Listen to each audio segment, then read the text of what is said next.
ইলাল্লাহি বিইজনিহি ওয়া সিরাজান মুনীরা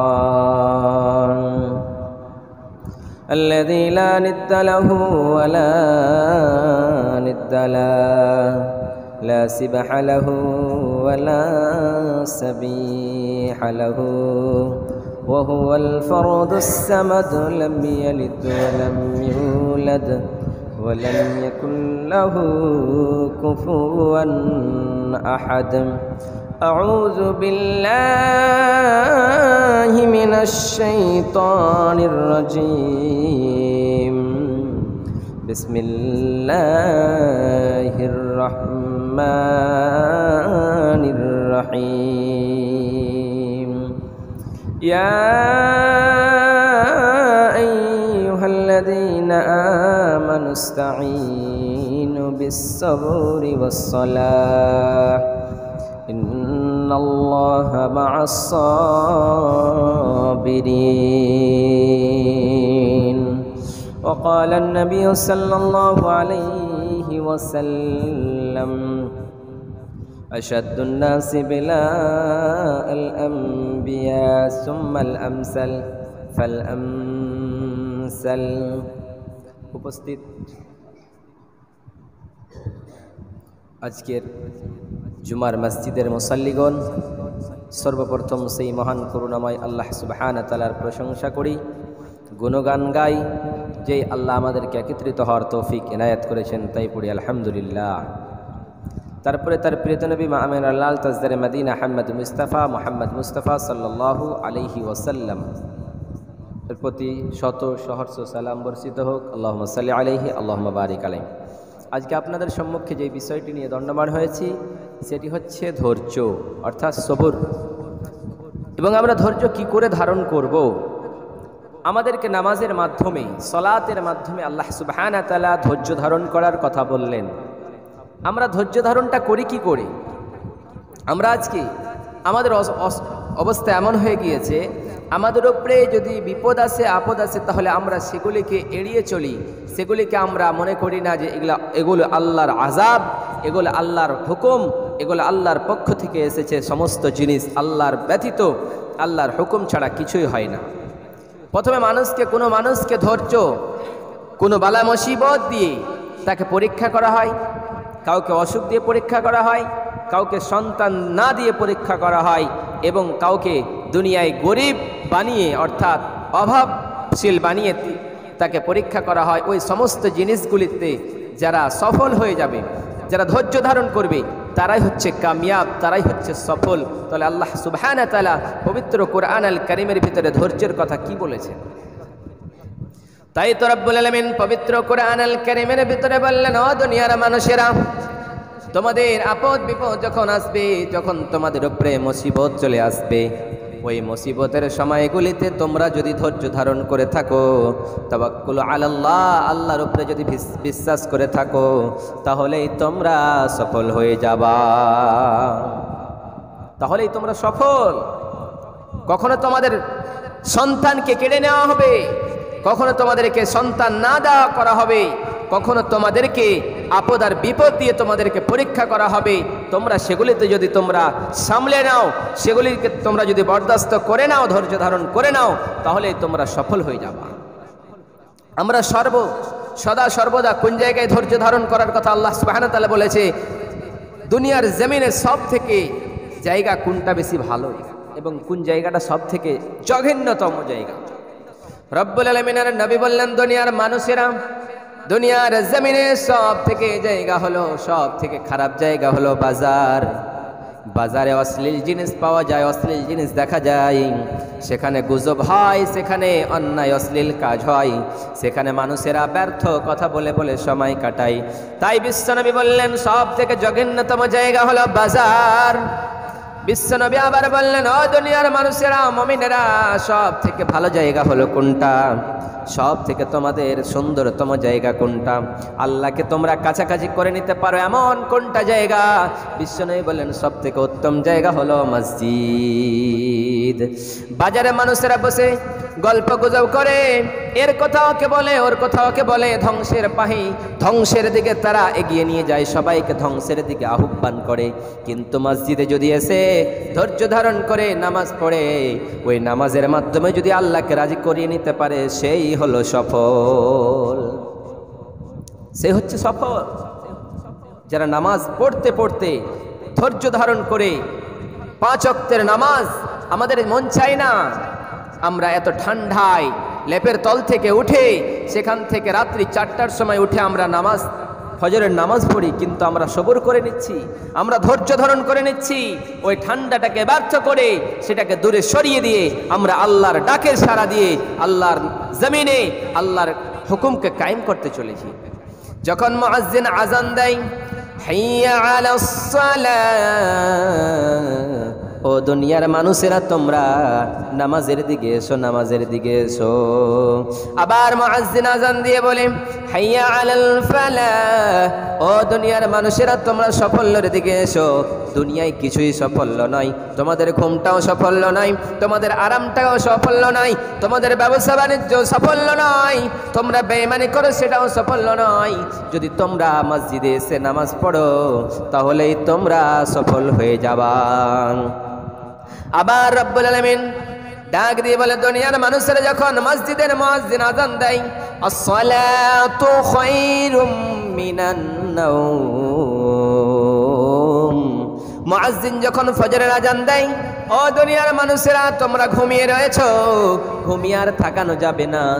তোমাদের ঘুমটাকে তোমরা উত্তম মনে করো, তোমাদের পছন্দ লাগতে পারে, তোমাদের ভালো লাগতে পারে, তোমাদের স্ত্রীর পাশে তোমরা ঘুমিয়ে থাকো, তোমাদের সুন্দর লাগতে পারে, কিন্তু সেটা সফল নয়, সফল নয়। তোমরা নামাজ পড়ো, তোমাদের নামাজ ঘুমের চাইতে বেশি উত্তম। তোমরা আর ঘুমিয়ে থেকো না, তাড়াতাড়ি ঘুমটা ভেঙে মসজিদের দিকে এসো,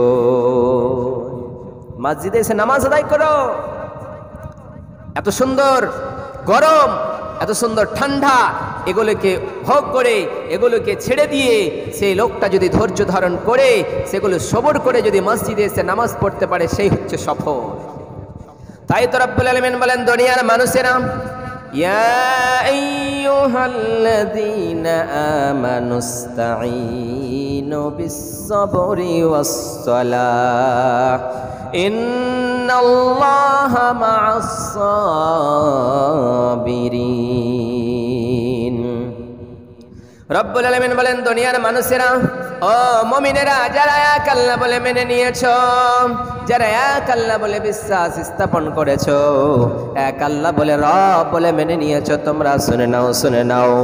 ইয়া আইয়ুহাল্লাযীনা আমানুস্তাঈনু বিস-সাবরি ওয়াস-সালাহ, তোমরা নামাজের মাধ্যমে ধৈর্য ধারণ করো, ধৈর্যের মাধ্যমে তোমরা নামাজ পড়ো। ইয়া আইয়ুহাল্লাযীনা আমানুস্তাঈনু, তোমরা আল্লাহর কাছে সাহায্য চাও, যা চাইবা এক আল্লাহর কাছে চাইবা।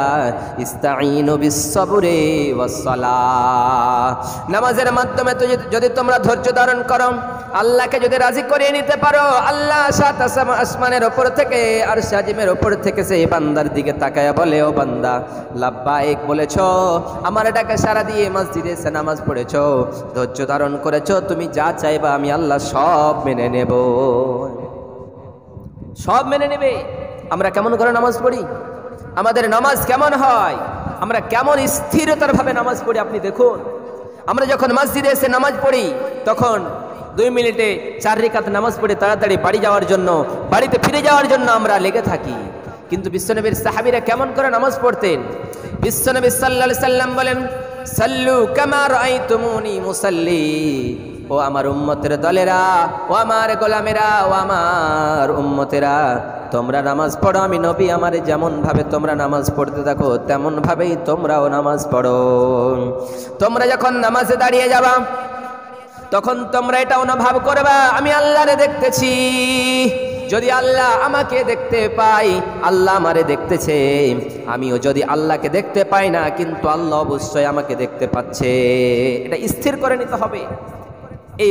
এই বলে ধৈর্য ধারণ করে সবরের সাথে, ধৈর্যের সাথে নামাজ পড়তে হবে। তাহলে আল্লাহ বলছেন, ইন্নাল্লাহা মা'আস-সাবিরিন, আমি ধৈর্য ধারণকারীদের সঙ্গেই রয়েছি। তোমরা যদি এইরকম ভাবে ধৈর্য ধারণ করো তাহলেই। বিশ্বনবীর সাহাবায়ে কেরামেরা যখন কোনো জিনিস আপদ বিপদ হতো সঙ্গে সঙ্গে নামাজের দিকে চলে আসতো, নামাজ পড়তে চলে আসতো। এবং কোনো আপদ বিপদ আসলে সেই জিনিসটাকে, বালা মুসিবত আসলে সেটাকে কেমন করে সেটাকে দূরে সরিয়ে দিতেন জানেন? বিশ্বনবীর সাহাবায়ে কেরামেরা হযরতে আলী রাদিয়াল্লাহু তাআলা আনহু তিনার পিঠে তীর মেরেছে কাফেরের দলেরা, তীর মেরে ওই সাহাবীর পিঠে তীর মেরেছে। কেমন করে তীরটা বের করা যায়, এমনি অবস্থায় যদি করা যায় তাহলে হয়তো কষ্ট পাবে, সেই সময় সারা বুঝতে পারবে না, সেই টাইমে সে অবস্থায় করানো যাবে না। সেই সাহাবী বললেন, ও নবী, এমন টাইমে আমার তীরটা বের করা হোক যাতে করে আমি বুঝতেই না পারি। আমি যখন নামাজে দাঁড়াবো, নামাজরত অবস্থায় তীরটা পিছন থেকে টেনে নেওয়া হবে, আর আমি যাতে বুঝতেই না পারি, আল্লাহর দিকে সারা দিতে দিতেই নামাজের ভিতরে ধৈর্য ধারণ করতে করতেই যাতে আমার কষ্টটা কেটে যায়।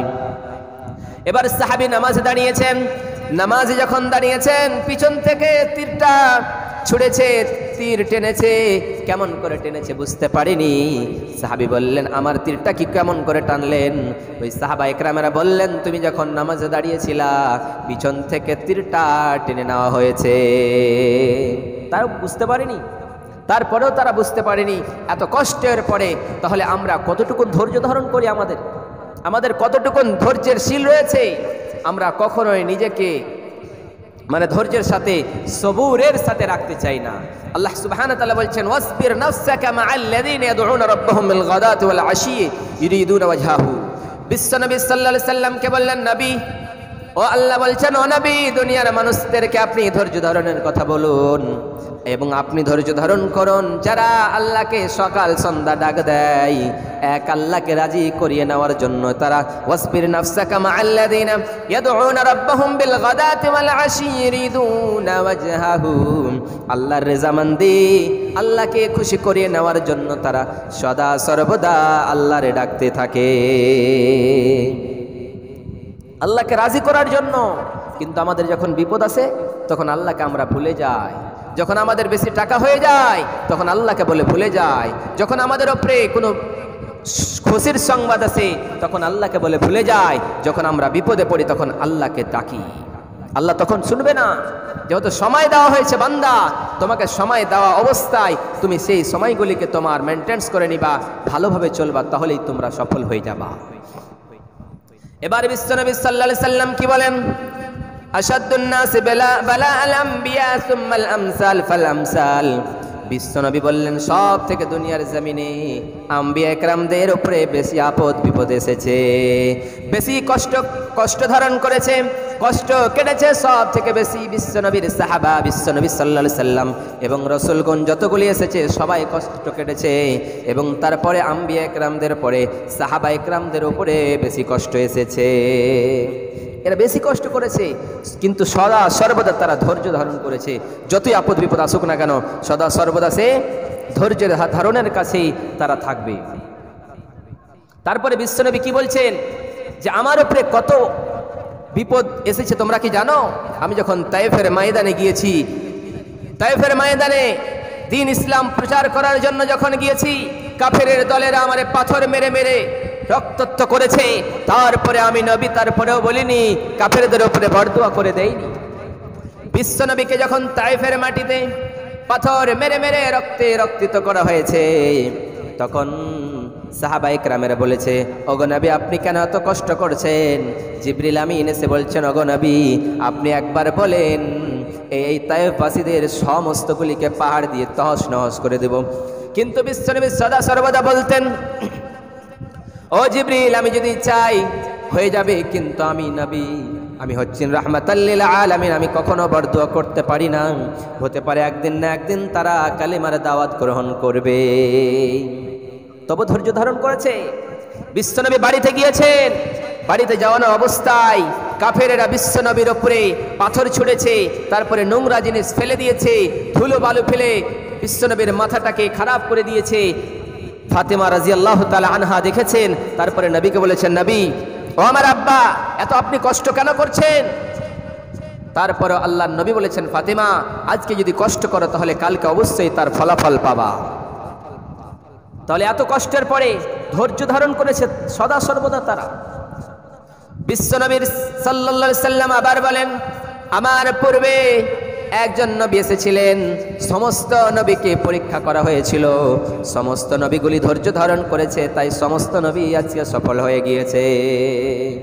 আন্নী মাসসানিয়াজ যুররু আনতা আরহামুর রাহিমিন।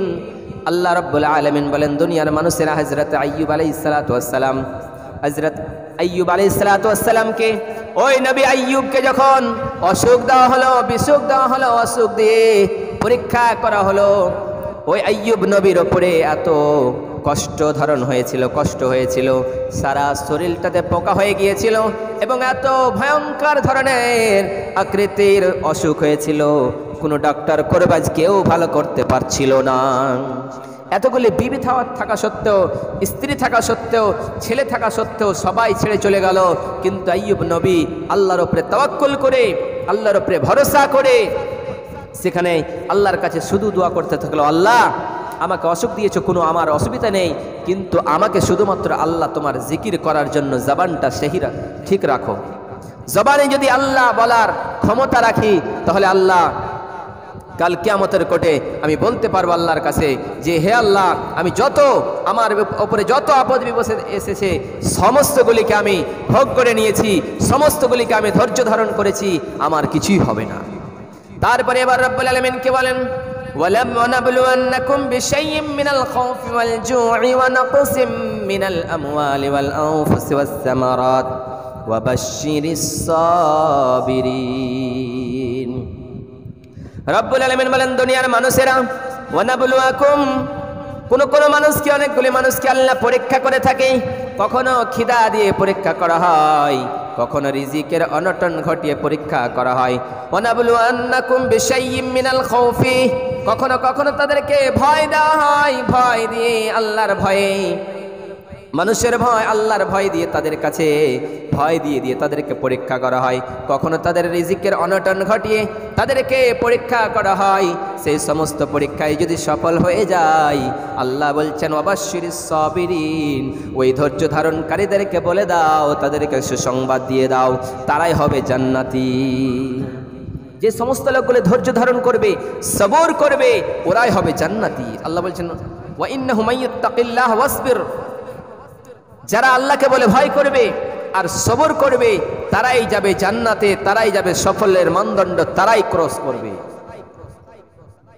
আবার আল্লাহ বলছেন, ইয়া আইয়ুহাল্লাযীনা আমানু, ঈমানদারদের ডেকে বলছেন আল্লাহ যে তোমরা যদি সফল হতে চাও, তাহলে তোমাদের উপরে যত বিপদ আসবে, যত আপদ আসবে, তোমরা সমস্তগুলিকে ধৈর্য ধারণ করো, তাহলেই তোমরা আল্লাহর কাছে খুশি হবে, আল্লাহও খুশি হবে এবং তোমরা দুনিয়ার জমিনে ভালো থাকবে।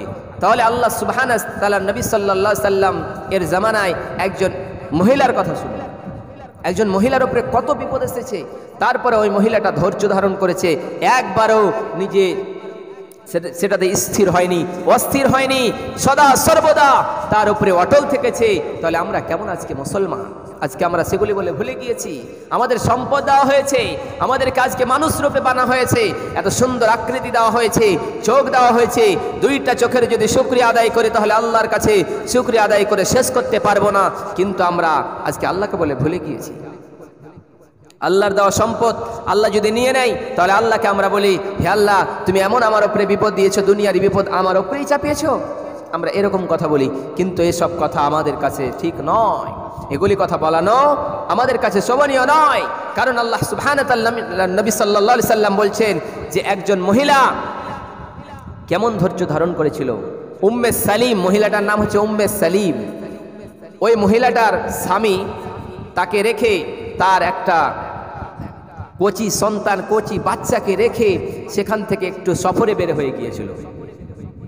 তারপরে যখন ওই মহিলাটাকে বাড়িতে রেখে যখন চলে গেল, বাড়িতে রেখে যেমনই গিয়েছে, অসুস্থ রেখে গিয়েছে, না জানি কি হতে পারে, এটা চিন্তা ভাবনা তার ছিল। ওই সাহাবীর মনের ভিতরে ধারণা ছিল, হায় রে, আমার সন্তানটাকে আমি রোগের অবস্থায় রেখেছি, অসুস্থ রেখে এসেছি, ডক্টর করবাজ দেখিয়ে এসেছি, না জানি ভালো হয়ে যেতে পারে, আবার খারাপ হয়ে শেষ হয়ে যেতে পারে। বাড়ি থেকে যখনই বের হয়েছে, আল্লাহর কাছে দোয়া করে, রব্বুল আলামিন আমার ছেলেটাকে সুস্থ রাখিও, আমার ছেলেটাকে সুস্থ করে রেখে দিও। যখনই বাড়ি থেকে বের হয়েছে তার স্ত্রীর কাছে বাচ্চাটা ছিল, বাচ্চাটা মারা গিয়েছে, বাচ্চাটা মারা গিয়েছে। এবার তো মেয়েটা বলতে পারে, স্ত্রী লোকটা বলতে পারে, সমস্ত গ্রামের লোককে, বাড়ির লোককে বলতে পারে যে ছেলেটা মারা গিয়েছে, কিন্তু ছেলেটাকে কাউকে বলে না ছেলেটার কথাটা। ওই স্ত্রীটা উম্মে সালিম রাদিয়াল্লাহু তাআলা আনহা, তিনি যেন ধৈর্য ধারণ করেছে আর বাড়ির লোককে বলেছে, তোমরা কেউ আমার স্বামীকে বলবা না যে ছেলেটা মারা গিয়েছে। তার স্বামী যখন বাড়িতে এসেছে, যেমনি বাড়িতে আসা ছেলেটার কথা জিজ্ঞাসা করেছে, ও আমার বিবি, ও আমার অর্ধাঙ্গিনী, বলো বলো, আমার ছেলেটা, যেই ছেলেটাকে আমি রাস্তায় রেখেছিলাম, বাড়িতে রেখে গিয়েছিলাম, অসুস্থ অবস্থায় রেখেছিলাম, আমার ছেলেটা আজকে কোথায় আছে? এখন আমার ছেলেটার অবস্থাটা কি, বলো বলো বলো। ওই স্বামী স্ত্রী বলছে, আমার স্বামী, তুমি অনেক সফরে এসেছো, অনেক কষ্ট করে এসেছো, তোমার এত কষ্ট করার প্রয়োজন নেই, তুমি প্রথমে ফ্রেশ হয়ে যাও, সুন্দর করে গোসল স্নান করো, তারপরে খেয়ে নাও, তারপরে তোমার বাচ্চাটা, তোমার ছেলেটা এখন সুস্থই রয়েছে। বলছে, তুমি যে ছেলেটাকে রেখে গিয়েছিলে ওই ছেলেটা এখন ভালো আছে, তোমাকে চিন্তা করার কোনোই কারণ নেই, আগের চেয়ে অনেক অনেক গুণে বেশি ভালো আছে। এবার তার স্বামী এই কথাটা শুনে স্থির হয়ে গোসল স্নান করে এবার খেতে বসেছে। খাওয়া দাওয়া করার পরে এবং তাদের রাত্রি হয়েছে, তাদের স্বামী স্ত্রীর মিলন ঘটেছে। তারপরে আবার ফজরের নামাজের সময় হয়েছে, এবার নামাজের জন্য আবার তার স্বামী নামাজের জন্য যাবে। এবার আবার বলছে, আমার ছেলেটার কথা বলো তো। দুইজনে নামাজ পড়েছে, নামাজ পড়ানোর পরে এবার নামাজ পড়ানোর পরে সকাল হয়েছে। তার স্বামী বলে, আমার ছেলেটা কোথায়, আমার একটু দেখা দাও। এবার তার স্ত্রী উম্মে সালিম রাদিয়াল্লাহু তাআলা আনহা বলেন, ও আমার প্রাণের স্বামী, তোমার আমি একটা কথা জিজ্ঞাসা করতে পারি, তোমার আমি একটা প্রশ্ন করতে পারি না স্বামী? আপনি বলুন তো, দুনিয়ার জমিনে কোনো মানুষ যদি আপনাকে কোনো কিছু ধার দেয়, কোনো কিছু আপনার কাছে আমানত রাখে, তাহলে ওই আমানতটা আপনাকে শোধ করে দিতে হবে না, হবে না? সেই স্বামী বলছো, আমার স্ত্রী তুমি সত্যি বলেছো, দুনিয়ার জমিনে কেউ যদি আমাকে কিছু দেয়, কিছু টাকা দেয়, সেই টাকাটা তাকে ফেরত দিতে হবে, তাকে দিয়ে দিতে হবে। অতএব ও আমার স্ত্রী, আমি আমার টাকাটা তাকে শোধ করে দিলাম, আমি মুক্ত হয়ে গেলাম। ওই স্ত্রী বলছে, উম্মে সালিম বলছে, ও আমার স্বামী রে, যে আমাদের সন্তান দিয়েছিল যে আল্লাহ, আজকে আমাদের সন্তানটা আমানতটা সে আল্লাহ আবার নিয়ে নিয়েছে।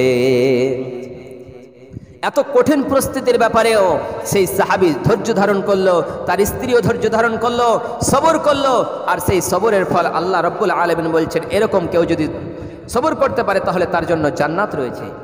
বিশ্বনবী সাল্লাল্লাহু আলাইহি সাল্লাম বলেন, দুনিয়ার জমিনে কারো যদি দুটো সন্তান বাল্যকালে মারা যায়, আর সেই সন্তানের বাবা মা যদি ধৈর্য ধারণ করতে পারে, তাহলে আল্লাহর নবী বলছেন তাদেরকে জান্নাতে তাদেরকে স্থান দেওয়া হবে।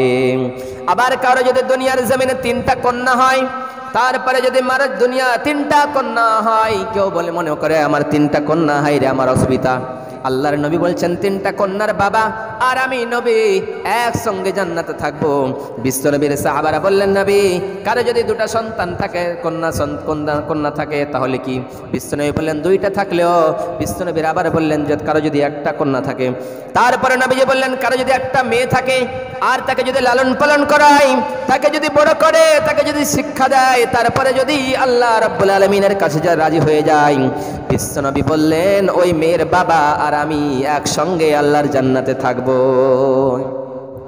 আজকে আমাদের মাথা খারাপ, কারো যদি 3টা কন্যা সন্তান হয়ে যায়, কন্যা হয়ে যায়, মেয়ে হয়, তাহলে তার যেন এত অসুবিধা যে তার অসুবিধার কোনো রাস্তাই নেই। কিন্তু আল্লাহ বলছে, আমি তোমাদেরকে রিজিক দিই, তুমি রিজিকের ভয়ে তোমার বাচ্চাটাকে নষ্ট করো, তুমি রিজিক খাওয়ার ভয়ে তোমার বাচ্চাগুলিকে তুমি শেষ করে দাও, তুমি মেডিসিন ব্যবহার করো। আল্লাহ বলছেন, আমি তোমাদের রিজিকের ব্যবস্থা করেছি। আজকে থেকে যখন আল্লাহ বলছে কলমকে, ওই কলম তুমি লেখো, তখনই কে কোথায় আসবে, কার কতটুকুন খাওয়ার প্রয়োজন আল্লাহ আমি লিখে দিয়েছি। তোমরা দুনিয়ার জমিনে বাড়াবাড়ি করো, তোমাদেরকে আমি যা দিই, যা আপদ দিই, যা বিপদ দিই, সমস্ত তোমাদের পরীক্ষা। সাইয়েদনা ইব্রাহিম আলাইহিস সালাতু ওয়াস সালামকে যখন আগুনে ফেলবে, ওই আগুনে ফেলানোর সময় আব্রাহা বাদশাহ ওই আগুনকে, নমরুদ ওই আগুনকে জ্বালিয়েছে। আগুন জ্বালিয়ে এবার ইব্রাহিম আলাইহিস সালাতু সালামকে আগুনে ফেলবে। ইন দ্য মেন টাইম আল্লাহ আগুনকে বললে, ও আগুন তুই ঠান্ডা হয়ে যা, আমি আল্লাহর হুকুমে ঠান্ডা হয়ে গেল। ওই ইব্রাহিম আলাইহিস সালাতু ওয়াস সালাম ধৈর্য ধারণ করলেন, ওই জান্নাতে চলে গেলেন। সব নবী ধৈর্য ধারণ করেছে, কিন্তু আমাদের মতো মুসলমান আজকে আমরা মাদ্রাসার জন্য, মসজিদের জন্য, আমাদের ছেলে মেয়ের জন্য আমরা কিছুই করতে পারি না।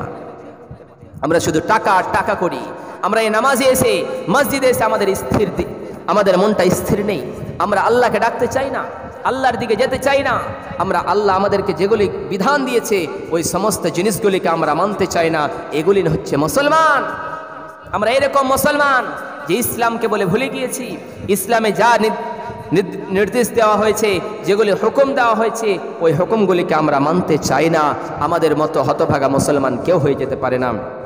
বিশ্বনবীর সাহাবা একরামদের উপরে কত বিপদ এসেছিলেন, তারপরেও ওই সাহাবা একরামেরা যখনই বিশ্বনবী কোনো কথা বলতেন, সাহাবা একরামদের সঙ্গে সঙ্গে সবাই হাজির হয়ে যেতেন আর সঙ্গে সঙ্গে লাব্বাইক বলতেন। ইয়া রাসূলুল্লাহ, আপনি কি বলতে চান বলেন। বিশ্বনবীর জামানায় দুইজন সন্তান, দুইজন ছেলে, অভাবের জন্য, টাকা পয়সার জন্য, খাওয়ার জন্যই কিছুই খাওয়ার নেই। ওই দুইটা ছেলে একটা বাগানে গিয়ে, এক ইহুদির বাড়িতে এক ইহুদির বাগানে গিয়ে খেজুর কুড়িয়ে খেয়েছে। ওই ইহুদি ওই বাচ্চা দুইটাকে বেঁধে রেখেছে খেজুরের গাছে। ওই ইহুদির বাচ্চাগুলিকে বেঁধে রেখেছে যতক্ষণ পর্যন্ত ওই ইহুদির বাবা, ওই বাচ্চাগুলির বাবা না আসবে ততক্ষণ পর্যন্ত ছেড়ে দেব না। এবার যখন সেই সাহাবী, সেই লোকটাকে খবর হলো আমার বাচ্চাগুলির বেঁধে রেখেছে, বিশ্বনবী সাল্লাল্লাহু আলাইহি সাল্লামের কাছে এসে বললেন, নবী এরকম অবস্থা, এত অভাব, এত অভাব। বিশ্বনবী বললেন, মসজিদে নববীর ভিতরে দাঁড়িয়ে বললেন, ও আমার সাহাবারা কে রয়েছো, কেমন রয়েছো তোমরা? ওই মসজিদের ওই এতিম বাচ্চা দুটোকে বেঁধে রাখা হয়েছে ওই খেজুর গাছে। তোমরা কেউ কি ওই খেজুর গাছটা ক্রয় করে দিতে পারবা নাকি? আমি নবী তোমাদেরকে 600 খেজুর, এক জান্নাতের খেজুরের বাগানের একটা গাছের জিম্মান হয়ে গেলাম, একটা জিম্মেদারি হয়ে গেলাম। বিশ্বনবী বললেন, কেউ যদি তোমাদের ভেতর থেকে একটা খেজুরের গাছ ক্রয় করে দিতে পারে, তাহলে আমি নবী তোমাদেরকে স্বীকৃতি দিলাম, জান্নাতে একটা গাছ ক্রয় করে দেব।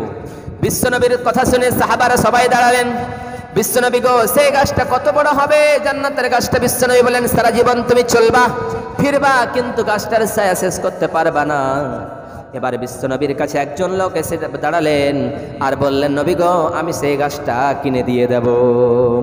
বিশ্বনবীর সঙ্গে সঙ্গে ইহুদির বাড়িতে গেলেন সাহাবী। ইহুদির বাড়িতে গিয়ে বললেন, ও ইহুদি, গাছটা বিক্রি করে দাও। ইহুদি বললেন, না, আমি বিক্রি করতে পারবো না, এটা আমার গাছ। এসেই সাহাবী বললেন, তোমাকে 600 খেজুরের গাছ দিয়ে দেব, তুমি যদি গাছটা বিক্রি করে দাও। সেই সাহাবীর কথা শুনে ইহুদি রাজি হলো, গাছটা বিক্রি করে দিল, কাগজ কলমে হয়ে গেল। তারপরে বিশ্বনবীর কাছে এসে বললেন, নবী গো, এই নেন কাগজ গাছের। বিশ্বনবী বললেন, ও দুনিয়ার সাহাবারা, ও নবীর সাহাবারা, তোমরা শোনো, ও আমার সাহাবারা, তোমরা শোনো শোনো শোনো।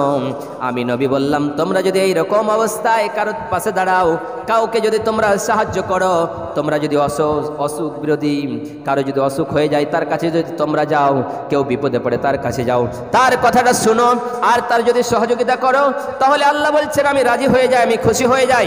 আর আমি খুশি হয়ে গেলে আমি আমার জান্নাতখানা তাকে দিয়ে দিই। অতএব তোমরা আজকে আমার জান্নাতের হকদার হয়ে গিয়েছো। তাহলে আমরা কত আজকে পিছিয়েছি জানেন? আমরা মাদ্রাসা মসজিদের জন্য কিছুই করতে চাই না। আমাদের ছেলেগুলিকে পড়াতে হবে এটা আমরা জানি না, আমাদের ছেলেগুলিকে মাদ্রাসায় দিতে হবে এটা আমরা জানি না, আমাদের ছেলেগুলিকে আমাদের স্কুলে পড়িয়ে ভালো একটা শিক্ষিত ছেলে বানাতে হবে, মানুষের মতো মানুষ, আমরা এটা বুঝি না। আমরা শুধু কাজ আর কাজ, কাজ আর কাজ, টাকা টাকা, দুনিয়া করি, কিন্তু এই দুনিয়ার সম্পদ সব থেকে যাবে। একটা ছেলে যদি মানুষের মতো মানুষ হয়, ওই ছেলেটাই আপনার কাল কিয়ামতের কোটে হাসরের ময়দানে কাজ দেবে। কারণ আল্লাহ নবী সাল্লাল্লাহু আলাইহি ওয়াসাল্লাম বলেন, ইদা মাতাল ইনসানু ইনকাতা আনহু আমালুহু ইল্লা মিন সালাসাতিন সাদাকাতিন জারিয়া। কেউ যদি 3টা কাজ করে, ওই 3টা কাজ ব্যতীত সব শেষ হয়ে যায়, সব থেকে যায়। ওই 3টা কাজ শুধুমাত্র আল্লাহর কাছে পৌঁছতে থাকে। কেউ যদি সাদকা করে যায়, কেউ যদি ছেলেকে পড়িয়ে যায়, কেউ যদি ভালো কোনো কিছু একটা শিক্ষা দিয়ে যায় কাউকে, তাহলে সেগুলি আল্লাহর কাছে পৌঁছতে থাকে। তাহলে আজকে আমরা কি করছি? আমরা কিছু করেছি? বিশ্বনবী আবার বলেন, মান বানা লিল্লাহি মসজিদান বানাল্লাহু লাহু বাইতান ফিল জান্নাহ। কেউ যদি তোমরা মসজিদ বানাও, একটা জান্নাতে একটা ঘর বানাবো। আমরা তো মসজিদ বানাতে পারি না, তাহলে কি আমরা পাবো না জান্নাত? মসজিদে যদি একটা ইট কিনে দেন, একটা 1 টাকাও দেন, তাহলে কাল কিয়ামতের কোটে হাসরের ময়দানে মিজানের পাল্লায় আপনার সেই ইটের টাকাটাও বেশি ভারী হয়ে যাবে, আর ভারী হয়ে যে আল্লাহর জান্নাতে নিয়ে যাওয়ার জন্য এই মসজিদ আপনার কাছে আল্লাহর কাছে কাল কিয়ামতের কোটে হাসরের ময়দানে সাক্ষী দেবে, আল্লাহ আমাকে এই লোকটা আমার মসজিদকে ভালোবেসেছে, মসজিদের জন্য টাকা দিয়েছে, মাদ্রাসাকে ভালোবেসেছে। তাই আল্লাহ রাব্বুল আলামিনের নবী বলছেন, তাহলে তোমরা কি কেউ আছো মসজিদের জন্য কিছু দিবেন? বিশ্বনবীর মদিনায় গেলেন, তাড়াতাড়ি করে বললেন, কেউ তোমরা মসজিদের জায়গা দেবে? বিশ্বনবীর সাহাবারা বললেন, নবী আপনি মসজিদ বানান, কত জায়গা লাগবে আমি দিয়ে দেবো। বিশ্বনবী বললেন, ইটের জন্য টাকা লাগবে, তোমরা দেবে? বিশ্বনবী বলা মাত্রই সবাই দিয়ে দিয়েছে। আজকে আমাদের মসজিদে মাইক নেই, আজকে আমাদের অসুবিধা, আজকে মসজিদে মাদ্রাসাটা আজকে এতই হয়ে আছে, এই মসজিদের উপলক্ষে আজকে এত অসুবিধা, তারপরে আমরা বুঝতে চাই না কি আমাদের অসুবিধাটা কি। আমি যদি আপনাদের বলি এই মসজিদে 2টা হরেন লাগবে, স্পিকারগুলি লাগবে, এই সমস্ত জিনিসের জন্য আপনারা কথা বুঝতে পারেন না, এবং ছেলেরা প্রতিদিন এসে এই বৃহস্পতিবারের দিন তাদের আঞ্জুমান হয়, এখানে এসে তারা সেই মাইকের সামনে কথা বলবে, আর এখানে যদি সেই ছেলেটা কথা বলতে পারে আপনার গ্রামে গিয়েও কথা বলবে, আপনার গ্রামে গিয়ে যদি কথা বলতে পারে তাহলে পুরো পশ্চিম বাংলায় কথা বলতে কেউ সব জায়গায় সেই ছেলেটা কথা বলবে। ছোট ছোট বাচ্চাগুলি এখানে পড়াশোনা করছে, আপনার গ্রামের ছেলে পড়াশোনা করছে, অন্য গ্রামের ছেলে এসে এখানে পড়াশোনা করছে। আপনি যদি মসজিদের জন্য এই মসজিদে মাইকের জন্য আপনি কিছু টাকা দেন মসজিদে, তাহলে কাল কিয়ামতের কোটে আপনাকে কাল কিয়ামতের কোটে জান্নাতে একটা ঘর বানা হবে। তাহলে কেউ আছেন? এই জুমার পরে আপনারা দিবেন যে যা পারবেন, 150, 200, 500, 1000 যা দিবেন মসজিদের জন্য এটা জমা হবে। আর এই টাকাটা আপনার এর ফলাফল এই সামনের সপ্তাহে আপনারা পেয়ে যাবেন, কারণ আপনাদের এখানে প্রতি জুমা হয়, কিন্তু আপনারা স্পিকার দেখতে পান না, আপনাদের